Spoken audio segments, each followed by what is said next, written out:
Welcome into today's edition of Just the Truth. Glad to have you join me in the PhD Weight Loss and Nutrition Studios. In 2024, lose weight for the last time. Visit myphdweightloss.com. Israeli Defense Forces claim on social media that they have killed a Hamas commander who took part in the terrorist group's invasion of Israel on October the 7th, in which they overran the border and massacred 1,200 or more people.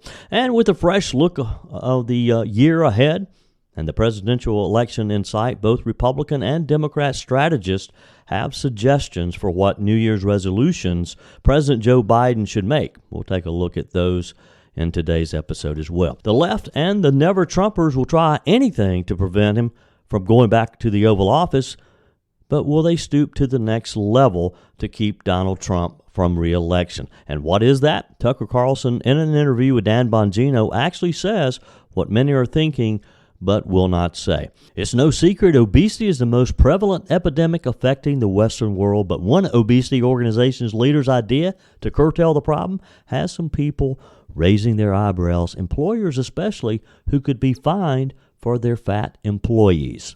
And we have a new millionaire in North Carolina, and it brought her to her knees literally. A North Carolina woman fell to the floor on live television when she became the first Powerball millionaire of 2024. I told you we'd be back. And ye shall know the truth, and the truth shall make you free. It's Joey Hudson. Your story was powerful when you delivered it up at the General Assembly. People are still talking about your story. The CON has gone away in the state of South Carolina, and I want to personally thank you. I wanted to name it the Joey Hudson bill, but, they don't allow you to put names on bills, but I wanted to call it the Joey Hudson bill because I know that one's been near and dear to you for a number of years. That's how it's done. Let your voice be heard. And the truth shall set you free. Here's Joey Hudson. Let's start with the latest in Israel. Israeli Defense Forces claimed on social media to have killed a Hamas commander who took part in the terrorist invasion on October the 7th. In a post on X, the IDF said that it had eliminated Adil Mismah, the Nukba company commander for Deir Abala. The Jerusalem Post reported that Mismah had led terrorists in the attacks on the kibbutz and directed gunmen to devastate these communities. The IDF said that Mismah was killed in an Israeli Air Force airstrike led by troops on the ground. In the same post, the IDF said that it struck terror targets run by Hamas and Islamic Jihad used for conducting warfare. During the operation, troops located substantial amounts of weapons, according to IDF. Troops also destroyed a launch post, eliminated a terrorist cell accused of attacking IDF forces with mortar shells, and identified and eliminated a terrorist launching rockets in Khan Yunis. The post came as Israel announced plans for partially withdrawing its forces from Gaza in the coming months as the war against Hamas enters a new phase. The shift means that the IDF will focus on more targeted operations against Hamas, which will reduce the use of artillery and airstrikes. It also has some good news for reservists who are called up for active duty. They'll be able to return to civilian life to help stimulate the economy, according to the Reuters report. While the change means a shift in how Israel goes after Hamas, Israeli Prime Minister Benjamin Netanyahu said that over the weekend, the war is set to last many more months. Reuters, an Israeli official told Reuters this will take 6 months at least and involve intense mopping up missions against the terrorists. No one is talking about doves of peace being flown from Shahaha. With the fresh year ahead of us, day 2 of 2024, the presidential election is just beginning to become in sight, with Iowa and New Hampshire coming up this month. Both Republican and Democrat strategists have suggestions for what New Year's resolutions President Joe Biden should make. Biden, in exiting 2023, was floundering in poll numbers. We saw those continue to decline this past fall and show that the president has a low approval rating and is trailing in hypothetical matchups between he and former President Donald Trump, both nationally and in some key swing states.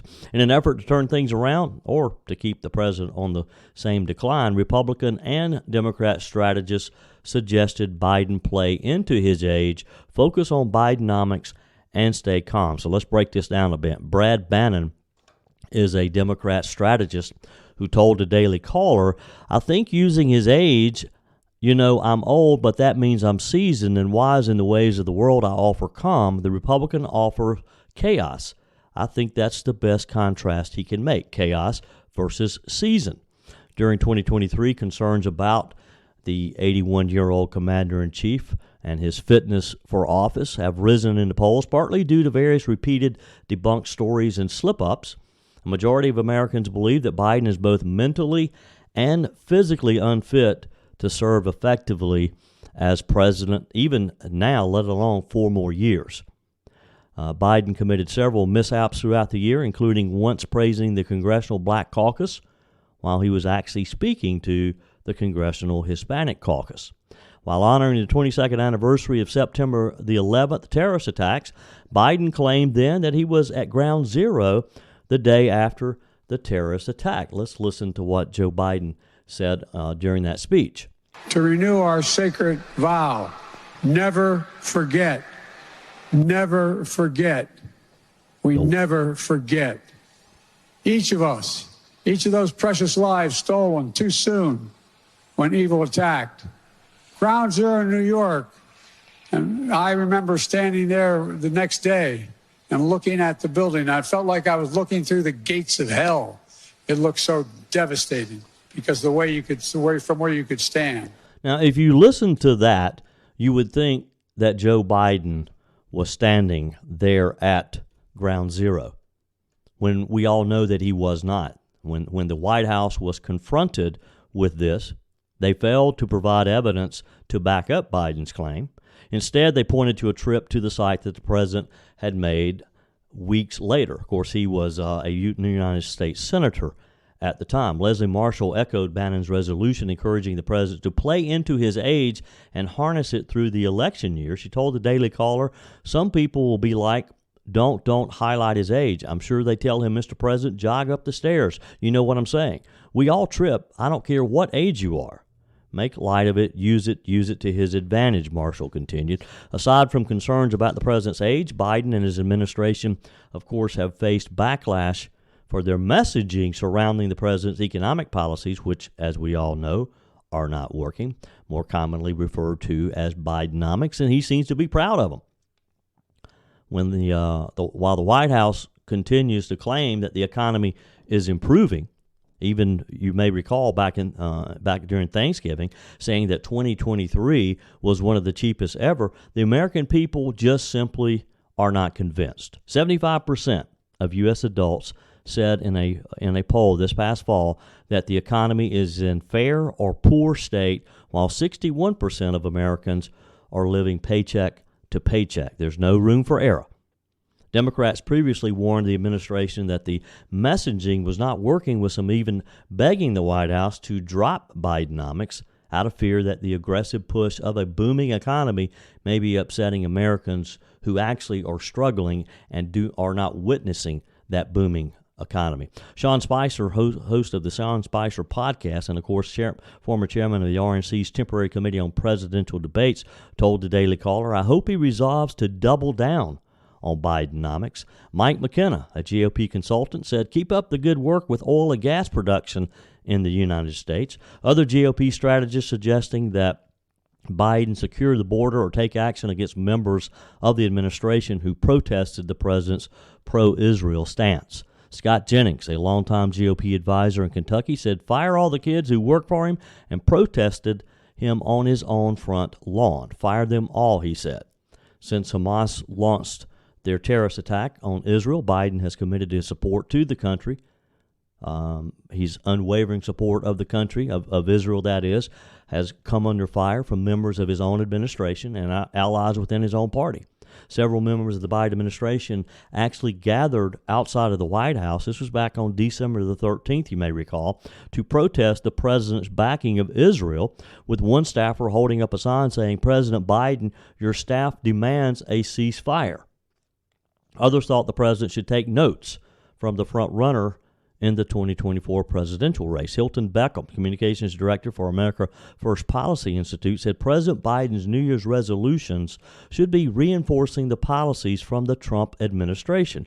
reinstating America First principles that empowered citizens economically, ensured community safety, and fortified our porous borders would be a step towards regaining public trust and steering our country back on the right track, away from the chaos created by the far left and their destructive policies.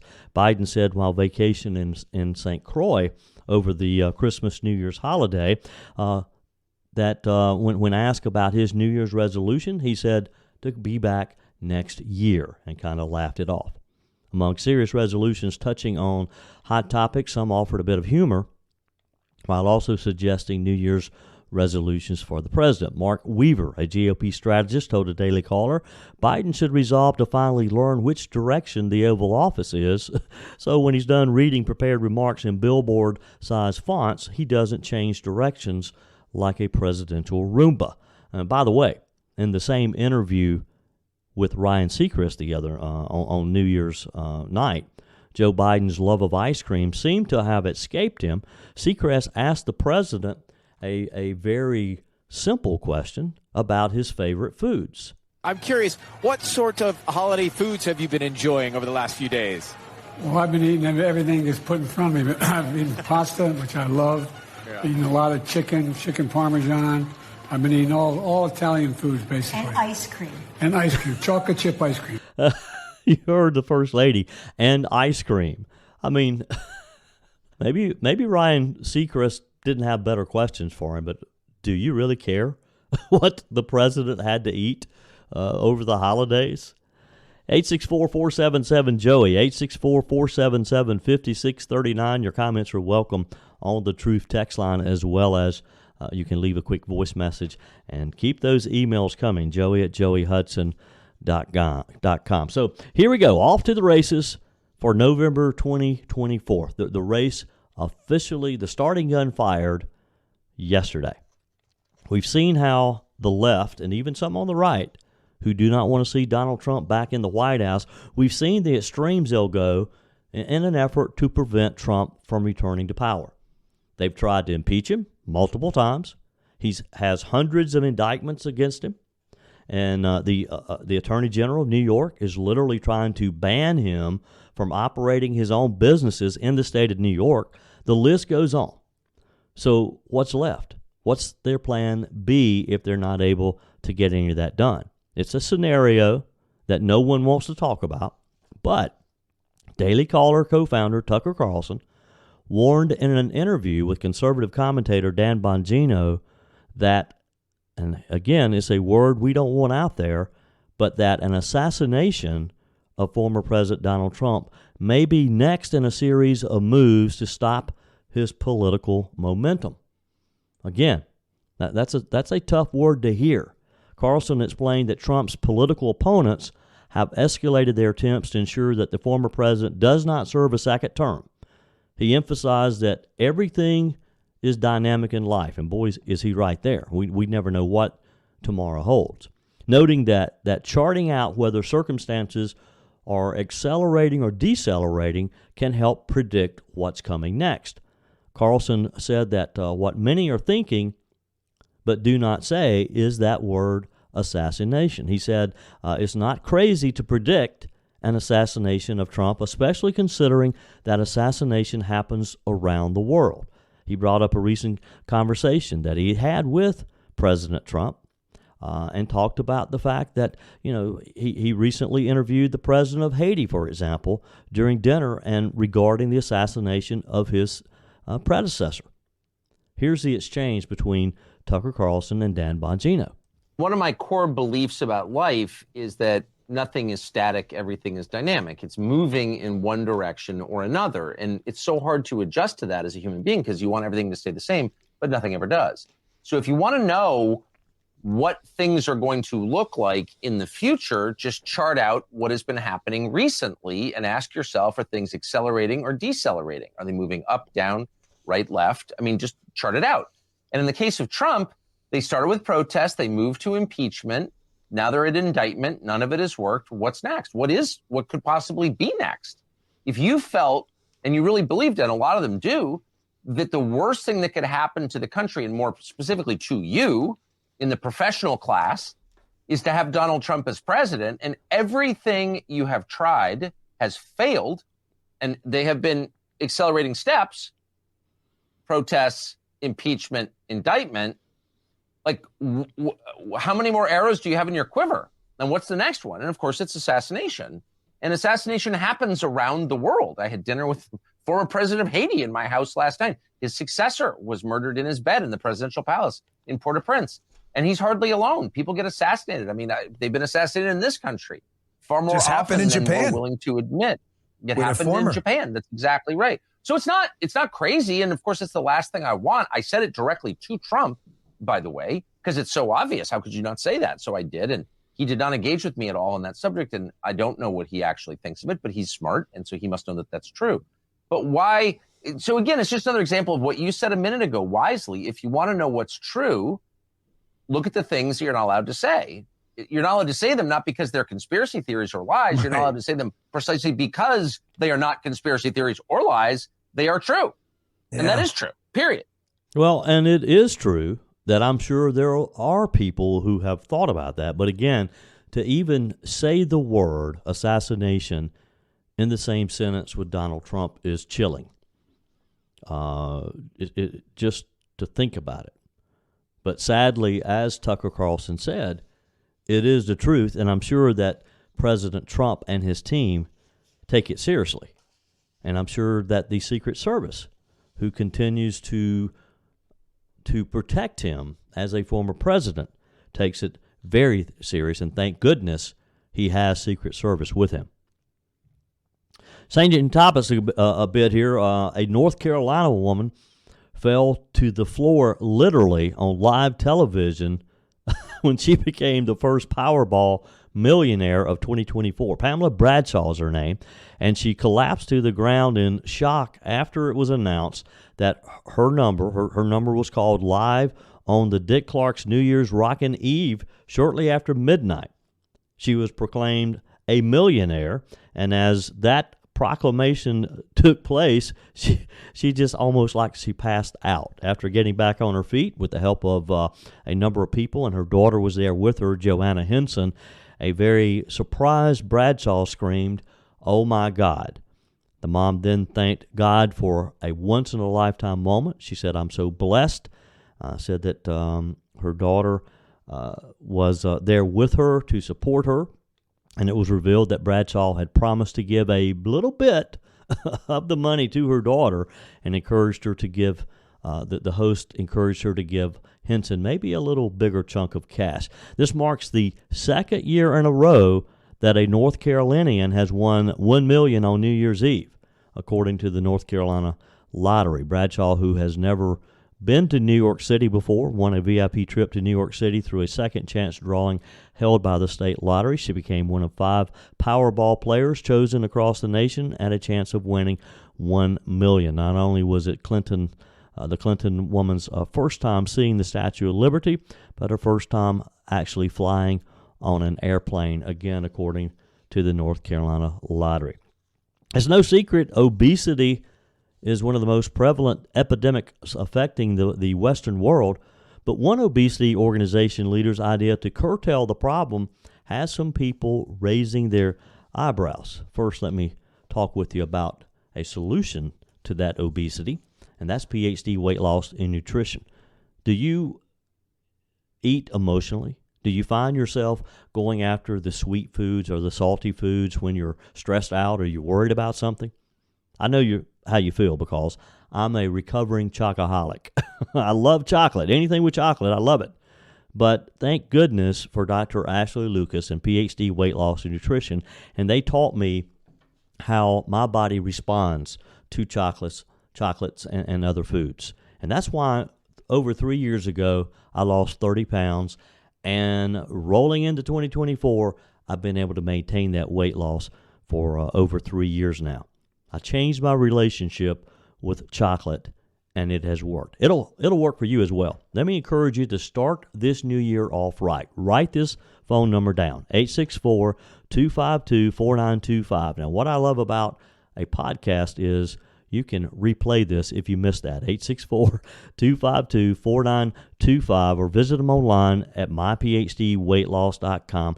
Don't go back to your old habits. Let's start the new year off right. Get healthy. Make 2024 the year of your good health and the year that you're going to lose that excess fat from around your midsection.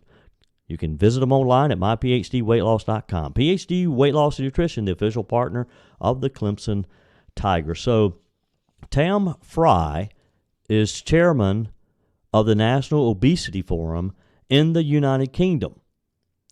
And he was quoted in the Telegraph there as saying, "It's quite right to urge that waist measurements be now taken annually from the time a child first goes to school." And think about this. His comment referenced guidance published by the National Institute for Health and Care Excellence, known as NICE, which urged everyone aged 5 and up to conduct waist measurements to ensure the number is less than half their height. In the article that was published recently, Fry remarked on an alarming trend indicating that women's waist sizes have increased by 3 inches since 1990.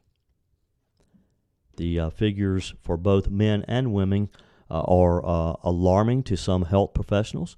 Too many of us are eating as though it was Christmas Day, he said, acknowledging that getting a head start on measuring young children can help keep an eye on the number to help prevent a slew of diseases associated with having too much of that visceral, that deep internal fat that I talk with you all the time about, that PhD Weight Loss and Nutrition will help you with. This includes type 2 diabetes and kidney disease that you can help avoid. But the solution, following an example set by Japan, which clocks in with a significantly lower obesity rate of 4.97% compared to Americans at 36.47%, and Britons who are at just over 27%, according to the data from the World Obesity Federation. The solution would involve more measures seen as extreme by some.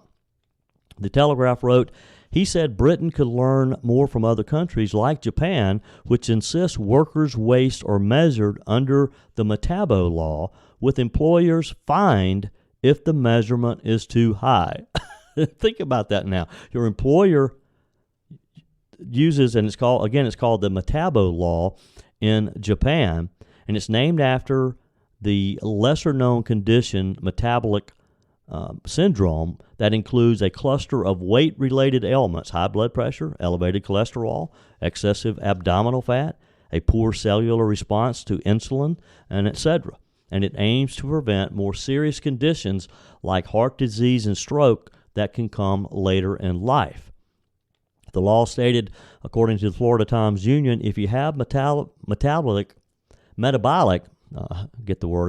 If you have metabolic syndrome or any of the components of metabolic syndrome, aggressive lifestyle changes can delay or even prevent the development of serious health problems. The law mandates that all employees aged between 47 and 74 have their waistlines measured by their employer annually and receive guidance if they do not lose weight after 3 months. But despite rumors, Japanese citizens themselves cannot be fined or imprisoned for being overweight. Well, I would hope not, even in Japan. Efforts to curb obesity rates in Western nations have fallen flat as the number of obese persons, including children, continues to rise here in the United States. According to the UK's House of Commons Library, in the UK, for example, 10.1% of British children aged 4 to 5 were considered obese, and nearly a quarter, 23.4% of children aged 10 to 11 were obese. I don't have the numbers for the United States in front of me. I would bet that they're very similar. But don't you think it is a bit extreme? What would you say if you walked into work today and your employer says, oops, before you go to work, I need to measure your waist? Wow. Look, I agree. It's important for us to lose that weight and to stay healthy. I think we can probably come up with better motivating ways to try to help people than to have their jobs depend on it. On the Truth text line, I guess I don't have any billionaires listening. I kind of put out a challenge talking about in a recent episode, we were talking about the economic woes of the American people as a response to Bidenomics and the fact that it's not really working the way Joe Biden would like for us to believe it is. And I pointed out that billionaires in the world actually had a pretty good year in 2023, with some of them increasing their net worth substantially. The rich get richer, you know? So I kind of put out the challenge if I had a billionaire listening to me to text me or to call. Haven't heard from anyone yet. I did have some of you, though, say that you agreed with Nana Hudson, who says you should always eat greens and peas, collard greens and black-eyed peas on New Year's Day. Jeff says, I always had the black-eyed peas and cornbread with it. I do not like collard greens. I guess that's why I never had the big money. My mother would say so, Jeff. Jennifer says, thanks for the extra long New Year's Day jam-packed show. I am repeat listening to it throughout the day. Well, thank you, Jennifer. I guess you could learn something. It's kind of like watching a movie over again, isn't it? You pick up something new every time. Jennifer says, I'm with Nana Hudson on the black-eyed peas and collard greens. We're also having cornbread with that, all thanks to Chef Andy. I'm going to put on my blue polka dot blouse when we eat after a while, and I'll see if I can get Andy to put on his red underwear. I don't have any red underwear, but I know he does. I've seen him. And this was some of the odd New Year's Day resolutions that we talked about from various countries around the world. Some believe that if you wear red underwear on the first day of the year, it'll bring you good luck throughout the rest of the year. Texter says, hi, Joey, for a person to spend $100 billion in 30 years, and this was another challenge. When I read how much some of the billionaires' net worth had increased during 2023, it was just startling. I can't wrap my head around some of the numbers. So I ask you what it would take if you were one of these billionaires who had $100 billion or more to spend your money. So this texter did the math for me. It says starting in 2024, for a person to spend $100 billion in 30 years, they would have to spend $9,125,752.87 every single day. That number is based upon a 30-year period consisting of 22 years having 365 days and eight leap years with 366 days. Boy, you got down to the to the fine tuning there, didn't you? Thank you for that. Can you imagine that you'd have to spend $9 million a day in order to for 30 years before you'd run out of money? 864-477-JOEY, 864-477-5639. Your comments on the Truth Text line are welcome as well. As we begin a new year, we all do a little soul searching, don't we? What did we do in 2023 that maybe we wish we had not done? And what do we want to do differently in 2024? Have you really given that some serious thought? What's really important in your life?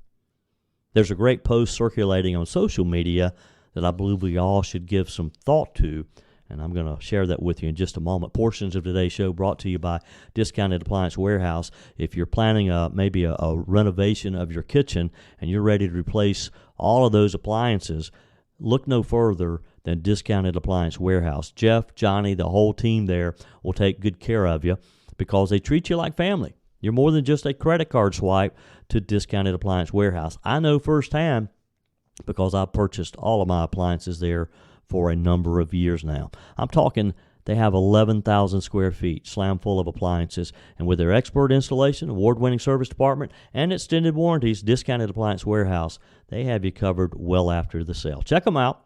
They're certainly worth the short drive to Pickens. You can also find them online at dawpickens.com. dawpickens.com. So this post that is circulating on various social media sites goes like this, and it's titled, Possibly the Most Important Thing You'll Read This Year.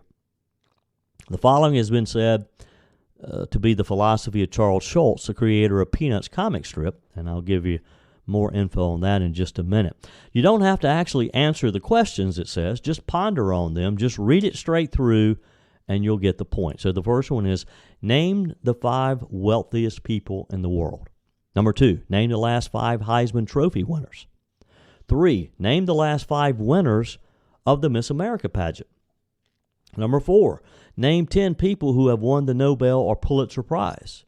Number 5, name the last half dozen Academy Award winners for Best Actor and Actress. And number 6, name the last decade's worth of World Series winners. And it goes on and says, well, how did you do? And the point is, we probably couldn't remember all of those headliners, could we? The headliners of yesterday. These now are people that are in our history. They're not second-rate achievers. They're very big achievers. They were the best in their field at the time. But the applause dies. Awards tarnish. Achievements are forgotten. Accolades and certificates are buried with their owners. Here's another quiz, it says, and see how you do on this one. List a few teachers who aided your journey through school.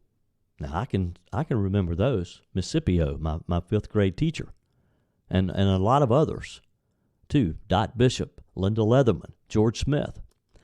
The next one is, name 3 friends who have helped you through a difficult time. That's easy, too. My friend Danny, Dana, Bob, a number of them, Mike. Name 5 people who have taught you something worthwhile. That's an easy one, too. I bet you can click all 5 names real quick of people who've taught you something. Number 4, think of a few people who have made you feel appreciated and special. Number 5, think of 5 people you enjoy spending time with. This one was a little easier, wasn't it? The lesson is, the people who make a difference in your life are not the ones with the most credentials, the most money, or maybe the most awards. They're simply the ones who care the most.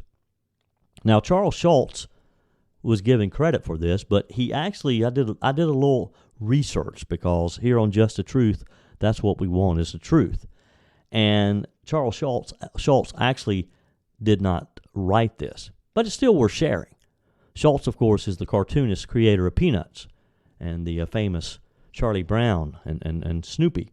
According to Snopes.com, an inquiry to the Charles Schulz Museum produced the following response.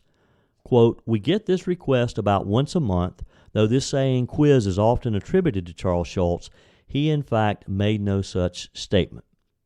If you want a copy of this, just email me, joey@joeyhudson.com, or text me on the Truth text line, 864-477-5639, or just look me up on Facebook. Just search for Joey Hudson online on Facebook, and I have it posted there as well. And while you're there, be sure and following. But it's worth spending a little time thinking about. That's it for today's edition of Just the Truth. Thanks for joining me in the PhD Weight Loss and Nutrition Studio. Again, in 2024, we're going to lose the weight for the last time. Visit myphdweightloss.com. If you haven't joined my mailing list, visit my website, joeyhudson.com. Click on the Connect with Joey button so that you can receive our emails with the most up-to-date news. Thanks for spending a few minutes of your day with me. We'll be back again tomorrow. Keep those text going to the Truth text line, 864-477-JOEY. Keep your emails coming to joey@joeyhudson.com. Hope you have a wonderful rest of the day. Until tomorrow, remember, folks, God's got this. He's still in control.